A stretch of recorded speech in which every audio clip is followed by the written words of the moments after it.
Mais qu'est-ce que j'entends par développer une relation personnelle avec Dieu? Vous m'entendez, peut-être que vous vous posez la question. Il est important d'apporter quelques précisions à ce niveau de notre étude, car malheureusement, le mobile qui pousse certains chrétiens à développer une relation personnelle avec Dieu est souvent très personnelle.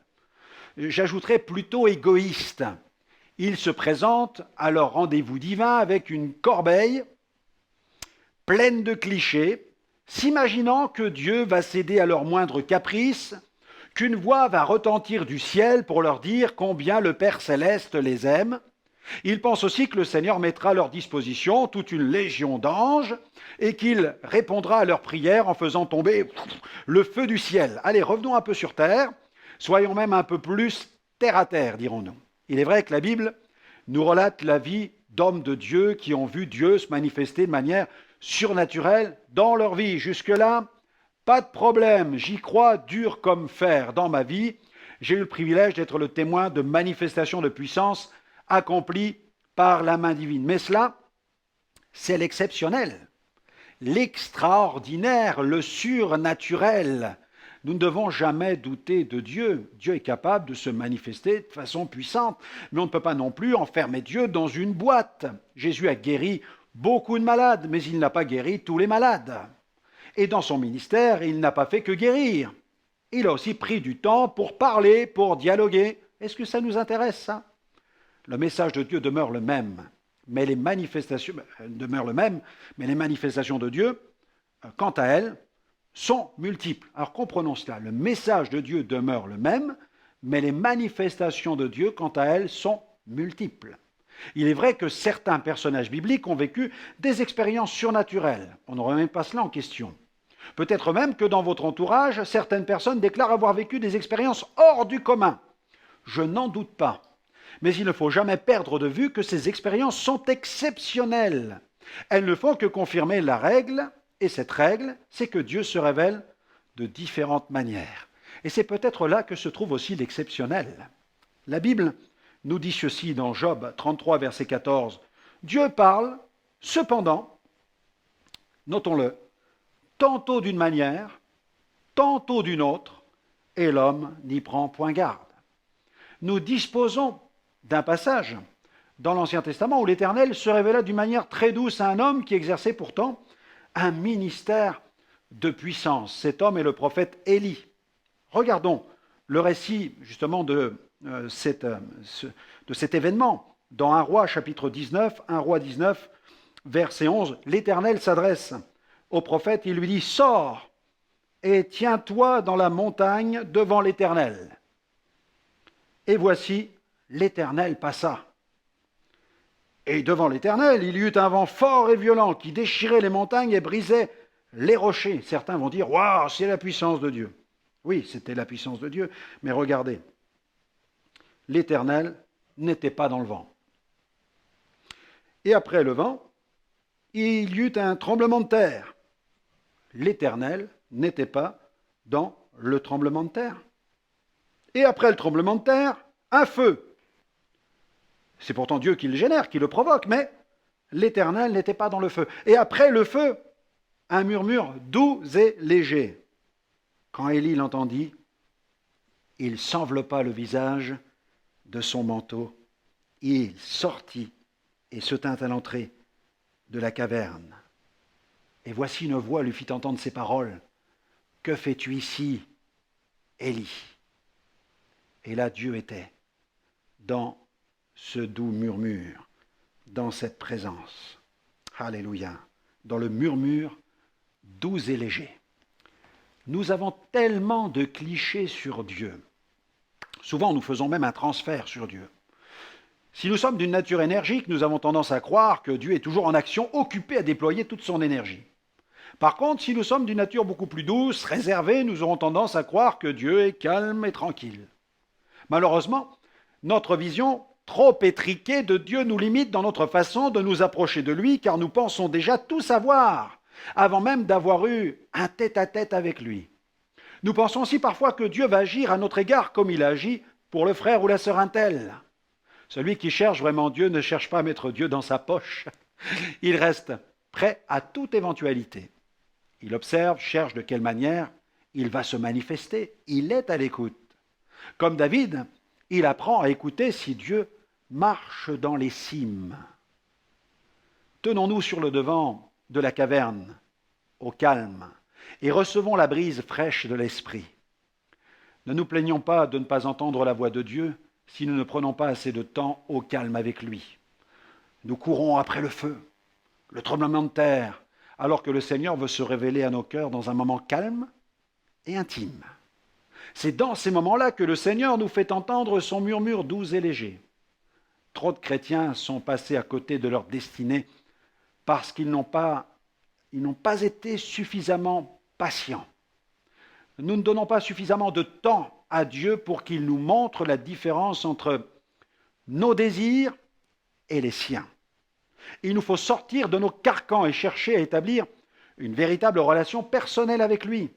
Veillons aussi à ce qu'elle ne soit calquée sur personne. Tenons-nous à l'entrée de la caverne.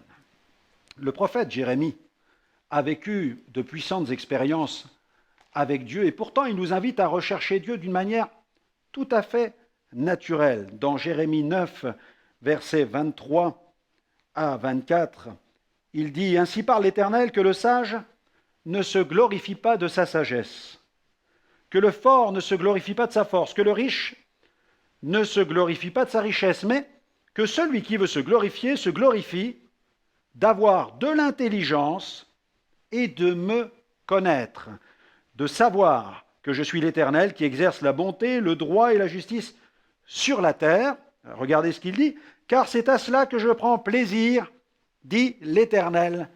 Amen. » Cherchons vraiment à connaître Dieu. Voilà le bon sens. Une véritable relation est basée sur des sentiments profonds. Vous êtes d'accord? Dans une véritable relation, il y a des signes qui ne trompent pas. De vrais amis s'appellent, se rencontrent, discutent ensemble. Ils sont à l'écoute l'un de l'autre et vivent des choses communes. La relation amicale est basée sur la notion de partage. Pourquoi en serait-il autrement dans notre relation personnelle avec Dieu? Dieu est une personne.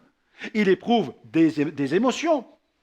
Quand je lis la Bible, je découvre que nous pouvons lui plaire, nous pouvons l'attrister, nous pouvons même le mettre en colère, vous imaginez?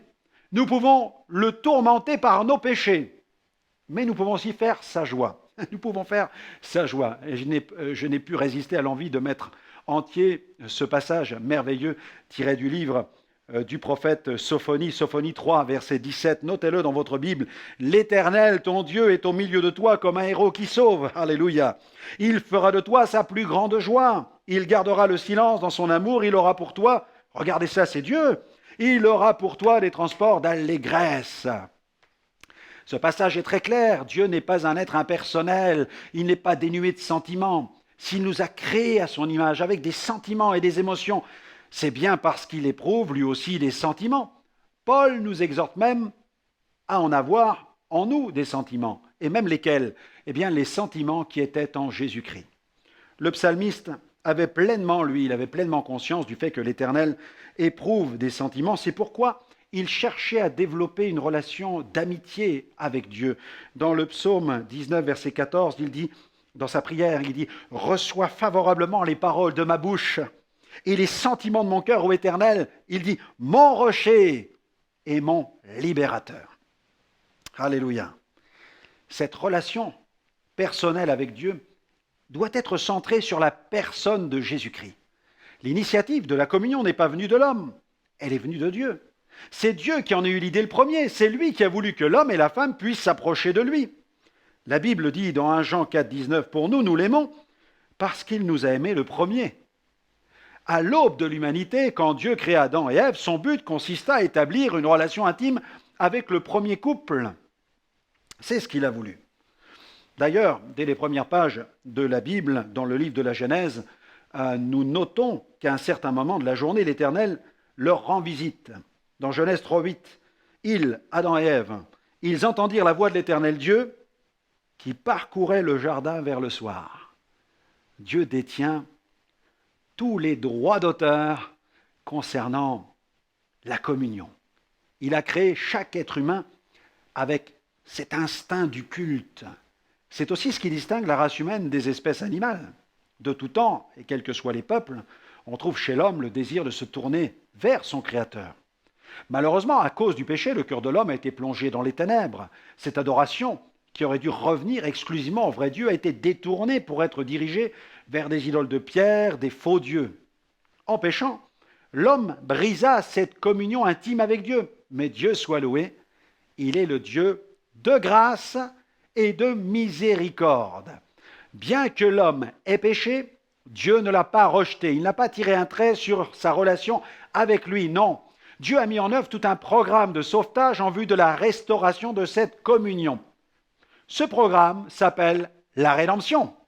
Nous pouvons constater au fil des Écritures que l'Éternel a toujours cherché à consolider cette relation avec sa créature par le moyen de mesures rédemptrices, par la bouche du prophète Ésaïe. Dans Ésaïe 54, verset 8, il est écrit « Dans un instant de colère, je t'avais à un moment dérobé ma face, mais avec un amour éternel,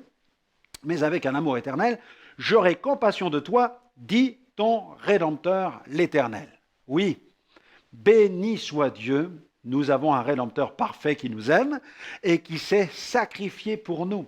Ce Rédempteur, c'est Jésus. Regardez ce que l'apôtre Paul a déclaré dans 1 Corinthiens chapitre 1er, verset 30. « Or, c'est par lui que vous êtes en Jésus-Christ, lequel, de par Dieu, a été fait pour nous sagesse, justice et sanctification et rédemption. » Cette relation avec Dieu au travers de Jésus-Christ est basée avant tout sur l'amour, la crainte respectueuse et la reconnaissance.